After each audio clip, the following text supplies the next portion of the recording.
नमस्कार मित्रांनो, पुन्हा स्वागत आहे तुमचं माझ्या नवीन व्हिडिओमध्ये. मी तुमचा सिद्धांत आणि मी पटापट खाली गेलो, गाडी वगैरे साफ केली आणि माझ्या वर्कशॉपला गेलो. कारण की वर्कशॉपला नवीन मटेरियल आलं होतं, पॅनल वगैरे, त्याचे चेक वगैरे केले, सर्वांना काम दिलं. तिथून पुढं वरती गेलो, जिथं आमचं रिपेअरिंगचं काम होतं. तिथे बघितलं तर सगळे टेक्निशियन रिपेअरिंग करत होते. वरती येण्याचं कारण हे की आज आमच्या सर्व्हिस सेंटरमध्ये नवीन मशीन फिटिंग झाली, बॉन्डिंग मशीन. तिथं डिस्प्ले वगैरे सगळे टीव्हीचे रिपेअर होतात, ती मशीन वगैरे चेक केली. नंतर खाली आलो, बॅग वगैरे घेतली आणि मला एका कॉलवर जायचं होतं, पण पटापट गाडी वगैरे काढली, कस्टमरच्या लोकेशनवर गेलो. तिथं गेल्यावर मी बघितलं तर कस्टमरचा लॅपटॉप नो डिस्प्ले होता, तर पटापट खोलला, बनवला वगैरे.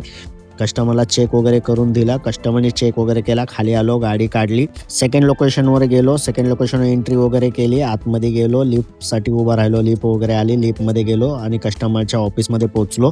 चेक केलं तर त्याचा लॅपटॉपचा डिस्प्ले वाईट झाला होता, म्हणून लॅपटॉप पिकअप केला, बॅगेत ठेवला आणि खाली उतरलो. खाली आल्यानंतर बाईकजवळ गेलो, बाईक काढली आणि घरी निघालो. भेटूया आपण उद्याच्या व्हिडिओमध्ये. बाय. थँक्यू.